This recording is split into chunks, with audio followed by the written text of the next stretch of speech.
जय माता दी दोस्तों, मैं हेमान्या मेहरा अम्बे कृपा चैनल में आपका स्वागत करती हूँ। आज आप सुनेंगे श्रीमद् देवी भागवत महापुराण के अध्याय नंबर 17। और ये वीडियो अगर आपको पसंद आता है तो चैनल को लाइक एंड सब्सक्राइब करें। धन्यवाद। जय माता दी दोस्तों। अतः सप्तदशो अध्यायः। सुखदेव जी का राजा जनक से मिलने के लिए मिथिलापुरी को प्रस्थान तथा राजभवन में प्रवेश। सूत जी बोले, हे मुनि, पिता से यह कहकर महात्मा पुत्र सुखदेव जी उनके चरणों पर गिर पड़े और तथा हाथ जोड़कर चलने की इच्छा से बोले, हे महाभाग, अब आपसे आज्ञा चाहता हूँ। मुझे आपका वचन स्वीकार है, अतः मैं महाराज जनक द्वारा पालित मिथिलापुरी देखना चाहता हूँ। राजा जनक दंड दिए बिना ही कैसे राज्य चलाते हैं, क्योंकि यदि दंड का भय प्रजाओं को न हो तो लोग धर्म का पालन नहीं करेंगे। मनु आदि के द्वारा धर्माचरण मूल कारण सदा दंड विधान ही कहा गया है। इस राजधर्म का निर्वाह बिना दंड के कैसे हो सकेगा? हे पिताजी, इस विषय में मुझे महान संदेह है। हे महाभाग, यह बात वैसे ही अनर्गल प्रतीत होती है जैसे कोई कहे कि मेरी यह माता वंध्या है। हे परंतप, अब मैं आपसे अनुमति लेता हूँ और यहाँ से जा रहा हूँ। सूत जी बोले, इस प्रकार सुखदेव जी को जनकपुर जाने का इच्छुक देखकर व्यास जी अपने ज्ञानी एवं निष्पर्श पुत्र का दंड आलिंगन करके कहा। व्यास जी बोले, हे महामते, हे पुत्र, तुम्हारा कल्याण हो। हे शुक्र, तुम दीर्घायु हो। हे तात, तुम मुझे यह सत्य वचन देकर सुखपूर्वक जाओ कि यहाँ से जाकर मेरे इस उत्तम आश्रम में पुनः आओगे। हे पुत्र, तुम वहाँ से कहीं और कभी भी मत चले जाना। हे पुत्र, मैं तुम्हारा मुख कमल देखकर ही सुखपूर्वक जीता हूँ और तुम्हें ना देखने पर दुखी रहता हूँ। हे सुत, तुम ही मेरे प्राण हो। हे पुत्र, यहाँ राजश्री जनक से मिलकर और अपना संदेह दूर करके फिर उसके बाद यहाँ आकर वेदाध्ययन में रत रहते हुए सुखपूर्वक रहो। सूत जी बोले, व्यास जी के ऐसा कहने पर सुखदेव जी अपने पिता को प्रणाम तथा उनकी प्रदक्षिणा करके शीघ्र ही इस प्रकार चल पड़े जैसे धनुष से छूटा हुआ बाण।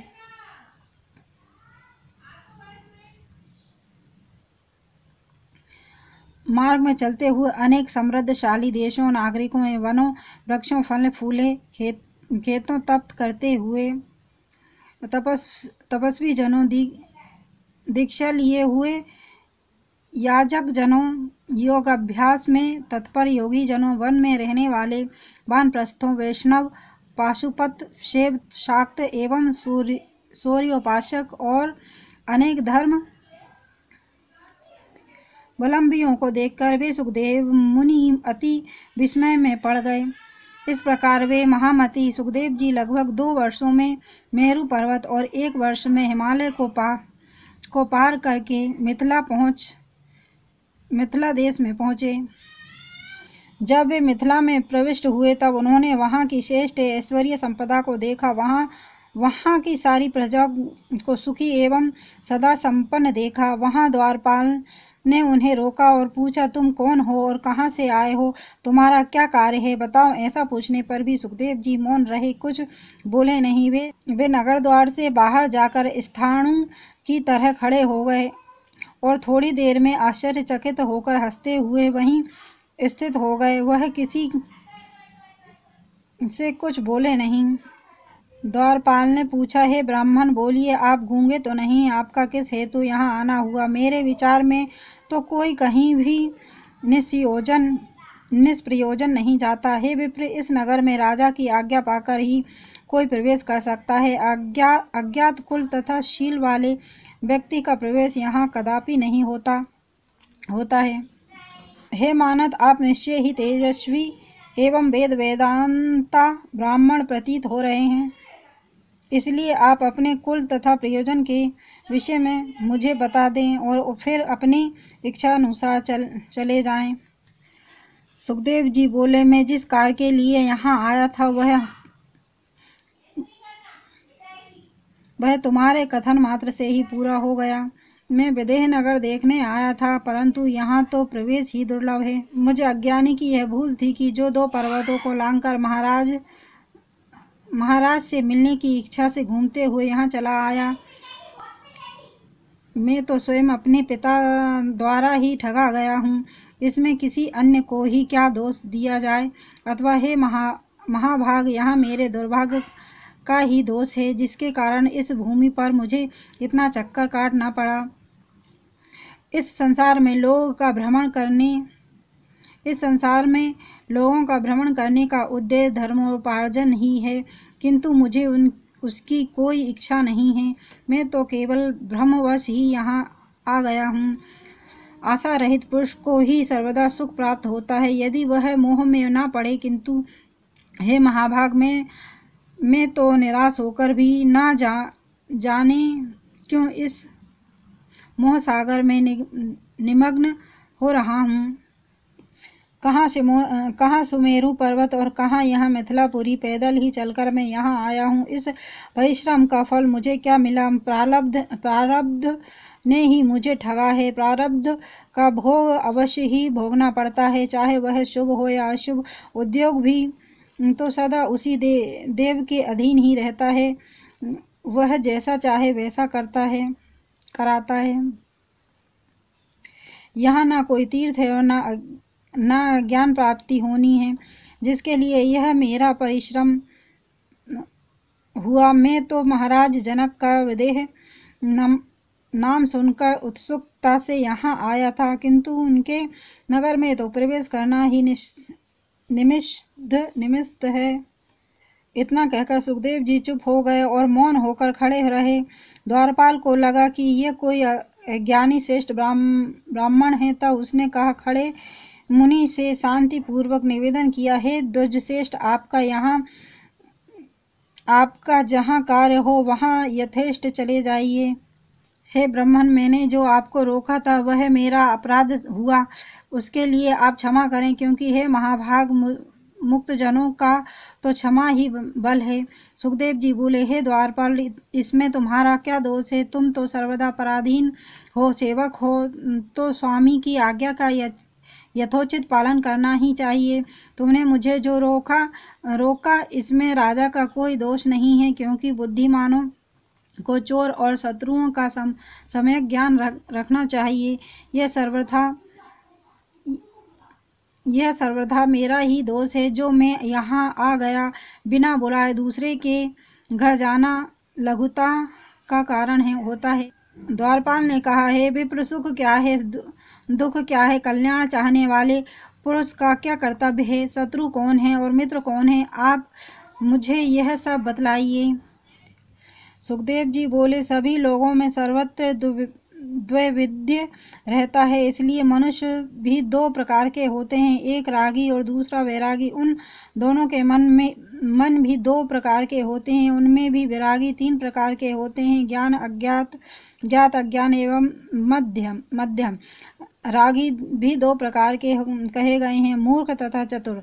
चतुर्थ भी 2 प्रकार का कहा गया है, शास्त्र जनित तथा बुद्धि जनित। इसी प्रकार लोक में बुद्धि भी युक्त और अयुक्त भेद से 2 प्रकार की होती है। द्वैपायन ने कहा, हे विद्वान, हे विप्रवर, आपने जो कुछ कहा है उसे मैं भली भांति नहीं समझ पाया, अतएव हे श्रेष्ठ, आप फिर से विस्तार पूर्वक इस विषय को यथार्थ रूप से समझाइए। सुखदेव जी बोले, संसार में जिसको राग है वह निश्चित ही रागी कहलाता है। उस रागी को अनेक प्रकार के सुख एवं दुख आते ही रहते हैं।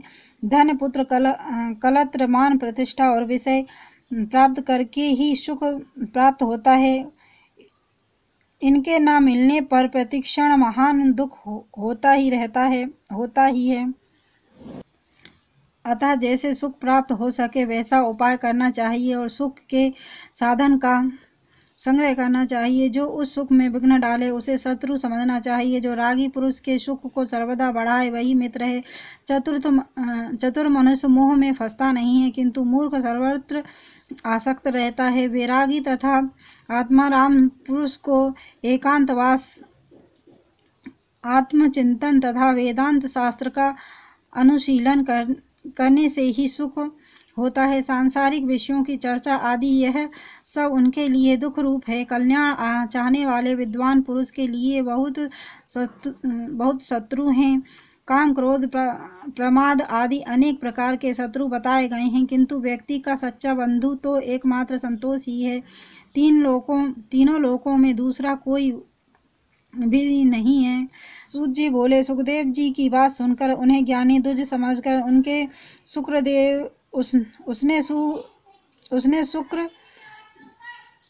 उसने शुक्रदेव को एक अत्यंत रमणीय कक्ष में प्रवेश कराया। 3 प्रकार के नागरिक जनों से भरे हुए अनेक प्रकार के क्रय विक्रय की वस्तुओं से सजी दुकानों वाले, राग दोष काम मोह लोभ मोह से युक्त एवं परस्पर वाद विवाद में लग्न श्रेष्ठी जनों से सुशोभित और धन्य धान से परिपूर्ण विशाल नगर को देखते हुए सुखदेव जी चले।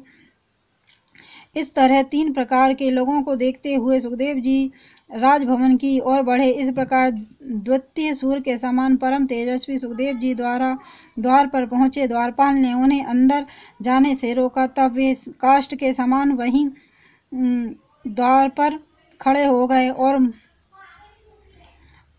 और मोक्ष संबंधी विषय पर विचार करने लगे। धूप तथा छाया को समान समझने वाले महातपस्वी सुखदेव जी वहां एकांत में ध्यान करके इस प्रकार खड़े रहे मानो कोई अचल स्तंभ हो। थोड़ी देर बाद राजमंत्री ने हाथ जोड़ते हुए स्वयं आकर उन्हें राजभवन के लिए दूसरे कक्ष में प्रवेश कराया। वहां एक दिव्य रमणीय उपवन था, जिसमें विविध प्रकार के पुष्पों से लदे दिव्य वृक्ष सुशोभित हो रहे थे। उस वन को दिखाकर मंत्री ने उनका यथोचित आतिथ्य सत्कार किया। वहां राजा की सेवा करने वाली अनेक वरांगनाएं थी। वे नृत्य गान में कुशल तथा काम शास्त्र में निपुण थी। सुखदेव जी की सेवा के लिए उन्हें आदेश देकर राजमंत्री उस भवन से निकल गए और सुखदेव जी वहीं स्थिर रहे। उन वरांगनाओं ने परम भक्ति के साथ उनकी पूजा की और देश कालानुसार उपलब्ध अनेक प्रकार से भोजन से उन्हें संतुष्ट किया। तत्पश्चात अंततः पुर निवासिनी कामनी स्त्रियों ने उन्हें अंतःपुर का वन दिखाया, जो अत्यंत रमणीय था। वे युवा रूपवान, कांतिमान, मृदुभाषी एवं मनोरम थे। दूसरे कामदेव के समान उन शुक्रदेव जी को देखकर वे सभी मुग्ध हो गईं। मुनि को जितेंद्रिय जानकर वे सब उनकी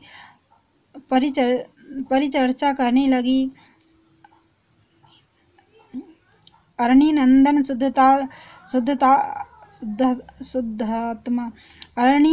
शुद्ध आत्मा सुखदेव जी ने उन्हें माता के समान समझाया। वे आत्माराम तथा क्रोधी को जीतने वाले सुखदेव जी को न हर्षित होते थे और न दुखी। उनकी चेष्टाओं को देखकर भी वे शांतिचित होकर स्थित रहे। तब उन स्त्रियों ने उनके लिए सुरम्य, कोमल तथा बहुमूल्य आस्तरण और नाना विधि उपकरणों से सुसज्जित शैया बिछाई। सुखदेव जी हाथ पांव धोकर हाथ में कुश लेकर सावधान हो सायकालीन संध्या उपासना संपन्न करके भगवान के ध्यान में लग गए।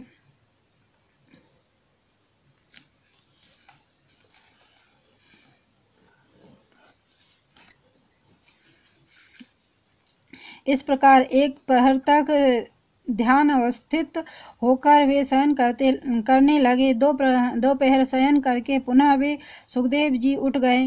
रात्रि के चौथे पहर में वे पुनः ध्यान में स्थित रहे। तदंतर स्नान करके प्रातःकालीन क्रियाएं संपन्न करके पुनः समाधिस्थ हो गए। इति श्रीमद्देवी भागवत महापुराणे अष्टादशसहस्रस्यां संहितां प्रथम स्कंदे शुक्रस्य राजमंदिर प्रवेश वर्णनम नाम सप्तदशोऽध्यायः। जय माता दी दोस्तों, इस चैनल को लाइक और सब्सक्राइब करें। धन्यवाद।